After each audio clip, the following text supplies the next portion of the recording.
आगामी चुनाव में मतदान चुनाव चिन्ह को देखकर नहीं, प्रत्याशी की काबिलियत को देखकर करें। ये कहना है राष्ट्रवादी जनसत्ता दल के चिकित्सा प्रभारी डॉक्टर बीपी त्यागी का। बातचीत के लिए हमारे साथ मौजूद है। जी, क्या कहेंगे डॉक्टर साहब? आपने कहा कि चुनाव चिन्ह को देखकर नहीं, प्रत्याशी की काबिलियत को देखकर मतदान कीजिए। जी जी, एक इंटरव्यू मैंने देखा था माननीय सत्येंद्र सिसोदिया जी का। उसमें उन्होंने ये बोला, अपना जो उन्होंने ऑफिस का उद्घाटन किया अभी इलेक्शन वाली ऑफिस का, कि हमारा जो जो प्रत्याशी है गाजियाबाद से, वो फूल है, कमल का फूल है। तो ये जो एक स्टेटमेंट है, ये लोकतंत्र की वजह से हमें अच्छा नहीं लगता है, क्योंकि जो जनप्रतिनिधि होता है उसी को देख के जनता वोट करती है। क्या वो हमारे यहाँ काम कर पाएगा, नहीं कर पाएगा, क्या किया है पिछले 10 से 15 सालों में, तो इन सब का आंकलन अगर जनता करेगी तो वो फूल का नहीं कर सकते, वो प्रत्याशी का ही करेगी, उसकी फीडबैक देगी, उसके अच्छे काम बताएगी, उसके बुरे काम बताएगी। तो ये जो कहना है, मैं उसका खंडन करता हूं कि इस तरह का स्टेटमेंट जो अगर देते हैं तो वो स्टेटमेंट ऐसा लगता है कि जैसे डिक्टेटरशिप चल रही है, कि नहीं फूल होगा तो सब कुछ होगा। तो सब जहां का गाजियाबाद की अगर हम बात करें, गाजियाबाद का जो विपक्ष है वो कहीं भी इतना दिखाई नहीं देता, एक्टिव नहीं दिखाई देता। तो जो आम जनता है, इस बात का आकलन वो कैसे करे कि ये बेहतर है और ये बेहतर नहीं? इससे आपको समझेंगे। वो देखिए, जो भी विपक्ष आवाज उठाता है उसके यहाँ ईडी और सीबीआई पहुंच जाती है। लेकिन फिर भी आप देखिए कि जैसे हमारी पार्टी ने वो एएसपी वाला मुद्दा उठाया, जिसने रेप किया था एक बच्ची से, उसको सस्पेंड किया गया। जो और पार्टियां हैं वो पेपर लीक का मुद्दा उठा रही हैं या एजुकेशन पे मुद्दा उठा रही हैं। जो ये अपोजिशन मुद्दा उठा रहा है, लेकिन जब अपोजिशन मुद्दा उठाता है, अगर जनता उसको साथ देगी कि हम तुम्हारे साथ खड़े हैं, तो अपोजिशन मुद्दा उठा पाएगा ना। हम चाहते हैं आपके माध्यम से पूरी जनता को ये बताना कि इस काबिल अपोजिशन को बनाए कि वो मुद्दा उठा सके।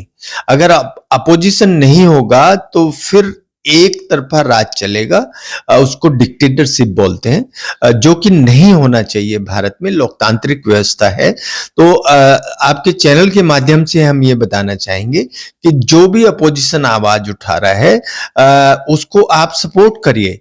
हेल्थ पे आवाज उठ रही है, आपने देखा हमारी पार्टी कितना हेल्थ पे आवाज उठाती है, एजुकेशन पे आवाज उठ रही है कि जो भी फीस कम होनी चाहिए 15% बच्चों की, वो नहीं हो रही है। अभी जो हमने बताया पेपर लीक पे आवाज उठी, जो हत्याएं हैं, रेप हैं, उस पे आवाज उठी। तो ये जो सब उठाता है अपोजिशन और एग्रेसिवली उठाता है, तो उसको कोई लेटर देके, कोई ईमेल देके या कोई इस तरह की चीज देके उसको धमका दिया जाता है कि आपके यहाँ जो हमारी एजेंसीज हैं वो पहुंच जाएंगी, तो आप चुप हो जाइए। तो हमारे अंदर हिम्मत कब आएगी? जब हमारी जनता हमारा साथ देगी कि हम आपके पीछे खड़े हैं, आप डरिए नहीं, आप अपोज करिए, जो गलत है उसको अपोज करिए। तो अपोजिशन का पर्पज ही वो होता है। तो सब आप किस तरह से जनता के बीच में आपकी पार्टी पहुंचेगी, राष्ट्रवादी जनसत्ता दल, और जो मुद्दे आप लगातार गाजियाबाद लोकसभा सीट से, गाजियाबाद से उठाते आ रहे हैं, जो गाजियाबाद के मुद्दे हैं, जिन की जरूरत गाजियाबाद की जनता को है, उन चीजों को गाजियाबाद की जनता तक कैसे पहुंचाने का आप काम करेंगे? हमारे जो पार्टी के अध्यक्ष हैं माननीय श्रीकांत जी, उनका सीधा एक फंडा है, स्टेटमेंट है कि भाजपा को छोड़ के हम किसी के साथ भी जा सकते हैं। और वो इसलिए क्योंकि सिर्फ एक फूल के निशान पे इलेक्शन होने का मतलब डिक्टेटरशिप होता है, जो लोकतंत्र में नहीं चलेगा। तो वो ये कहते हैं कि हमारी सबसे बात चल रही है, हम और सबके साथ जा सकते हैं एक्सेप्ट भाजपा। पूरा त्यागी भूमिहार समाज, उसकी सारी शाखाएं 4000 से ज्यादा, और वो सब हमारी पार्टी से जुड़ी हुई हैं। ये एक प्लेटफॉर्म पे है और जो दूसरी पार्टियां हैं उनसे हमारी बात चल रही है। ऐसा हो सकता है कि यहाँ अगर भाजपा का कैंडिडेट खड़ा हो तो अपोजिशन में सिर्फ एक ही कैंडिडेट हो, इंडिया अलायंस का, और वो फिर अच्छी फाइट उसको देगा। और हम जनता से रिक्वेस्ट करेंगे कि अपोजिशन को स्ट्रांग बनाए, वो जिससे आपकी मांगे पूरी हो और जो भी आप चाहते हैं एक अपोजिशन स्ट्रांग हो, आपकी मांगों को वो सदन तक पहुंचाए और वहां बताए कि ये डेवलपमेंट गाजियाबाद में नहीं हुआ है, ये चीज यहाँ नहीं हुई है। मैं तो मानता हूं कि पिछले 10 साल में जो यहाँ के हमारे सांसद हैं माननीय वीके सिंह जी, उन्होंने एक बार भी सदन में गाजियाबाद की आवाज नहीं उठाई है, 1 मिनट का टाइम गाजियाबाद को नहीं दिया। तो सब कहीं ना कहीं चर्चाएं चल रही हैं कि इस बार भी जो जनरल वीके सिंह हैं, भाजपा उनको गाजियाबाद लोकसभा सीट से अपना प्रत्याशी बनाएंगे। हालांकि अभी तक सूची जारी नहीं हुई है, लेकिन उनकी घोषणा होने से पहले ही, प्रत्याशी घोषित होने से पहले ही भाजपा ने कई जगहों पर अपने चुनाव कार्यालय जो हैं उनका उद्घाटन कर दिया है। तो कहीं ना कहीं उनका मनोबल काफी बढ़ा हुआ है। वो कह रहे हैं मोदी जी की गारंटी हर जगह पर चल रही है, मोदी की गारंटी काम कर रही है हर जगह पर। तो इस बार आए वीके सिंह जी, आए, ये तीसरी बार, इस बार देखें कि वो क्या करता है विपक्ष। हमें तो बहुत खुशी होगी, आप आइए, आपका वेलकम है गाजियाबाद में। और इस बार हम देखते हैं कितना मार्जिन रहता है। उम्मीद तो आप 8 लाख से ज्यादा कर रहे हैं, पर इस बार देखते हैं कितना मार्जिन रहता है। 8 लाख कह रहे हैं, 8 लाख से ज्यादा ले जाएंगे इस बार। जी, वही मैं कह रहा हूँ, उम्मीद तो इतनी कर रहे हैं, लेकिन हम आपके माध्यम से जनता को बता रहे हैं ना कि अपोजिशन स्ट्रांग होना चाहिए। तो वो 8 लाख की उम्मीद कर रहे हैं, तो 8,000 भी अगर हो जाए तो वो भी हम अच्छा मानेंगे।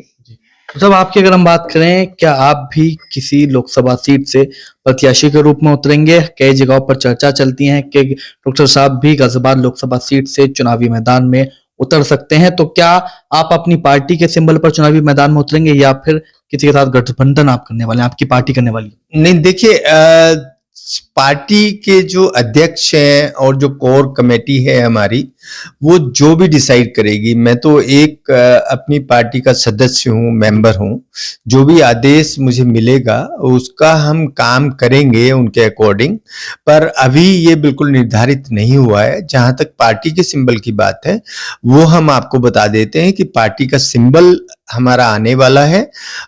वो ऑलरेडी सब डिसाइड हो चुका है। हम पार्टी के सिंबल पे ही लड़ेंगे, पर हमारे साथ कौन कौन होगा वो अभी डिसाइड नहीं हुआ है। मीटिंग चल रही है, अगले हफ्ते में वो सारी चीजें क्लियर हो जाएंगी तो हम आपसे रूबरू होंगे। जी, चुनाव लड़ें या ना लड़ें, लेकिन भाजपा प्रत्याशी का जो मार्जिन 8 लाख का लक्ष्य जो लेकर चला, उस मार्जिन को कम करने का काम आप जरूर करेंगे। जरूर करूंगा, वो तो डेफिनेटली मैं करूंगा। और मुझे भले ही अपने अस्पताल को 3 महीने बंद रखना पड़े, मैं घर घर जाके आह्वान करूंगा कि ये जो हमारे माननीय वीके सिंह जी हैं, इनको इस बार रिपीट ना किया जाए। जी, तो सब जनता के लिए क्या आप कहेंगे, मतदाताओं के लिए क्या कुछ आप कहेंगे? क्योंकि हम देखते हैं जिस दिन मतदान होता है तो कुछ लोग ऐसे हैं, कुछ मतदाता ऐसे हैं जो छुट्टी का दिन समझकर घूमने के लिए निकल जाते हैं, मतदान नहीं करते। जी, मैं आपके चैनल के माध्यम से सब मतदाताओं से ये रिक्वेस्ट करूंगा कि अपने डेवलपमेंट के लिए, शहर के डेवलपमेंट के लिए, ये जो मतदान होता है ये बहुत कीमती है, बहुत ही कीमती है। आप इस बात को समझें और मतदान के दिन कहीं ना जाएं, सिर्फ मतदान देने जाएं। बहुत बड़ा उत्सव होता है देश के लिए और हम लोगों को सपोर्ट मिलती है आप लोगों की। तो ऐसा कोई काम ना करें जिससे कुछ लोग उसका अनड्यू एडवांटेज उठा लें। अपनी वोट जरूर डालें, जरूर डालें, जरूर डालें। लेकिन राष्ट्रवादी जनसत्ता दल के चिकित्सा प्रभारी डॉक्टर बीपी त्यागी इस वक्त हमारे साथ मौजूद थे, जिन्होंने साफ तौर पर अपनी बात बेबाक तरीके से रखी। कहा कि चुनाव चिन्ह को देखकर मतदान ना करें, प्रत्याशी की काबिलियत को देखकर, उसके काम को देखकर, वो आपके बीच में कितना रहा है, उसने काम आपके क्षेत्र में, आपके लोकसभा क्षेत्र में कितना किया है, उस चीज को देखकर आप वोट करें। एक तरफ जनपद गाजियाबाद में, गाजियाबाद की लोकसभा सीट से भाजपा 8 लाख का लक्ष्य लेकर चल रही है, तो वहीं डॉक्टर बीपी त्यागी का साफ तौर पर कहना है कि जो मार्जिन, जो 8 लाख का लक्ष्य लेकर भाजपा चल रही है, हम इस लक्ष्य को कभी पूरा नहीं होने देंगे। अब सवाल यह है कि एक बार फिर गाजियाबाद लोकसभा सीट से भाजपा के प्रत्याशी जनरल वीके सिंह होंगे? अगर होंगे तो क्या वो अपने 8 लाख का लक्ष्य जो लेकर चल रहे हैं वो पूरा होगा या नहीं, ये तो आने वाला समय ही बताएगा। कैमरा पर्सन दीपक कुमार के साथ सिटी न्यूज के लिए मैं विशाल रावत।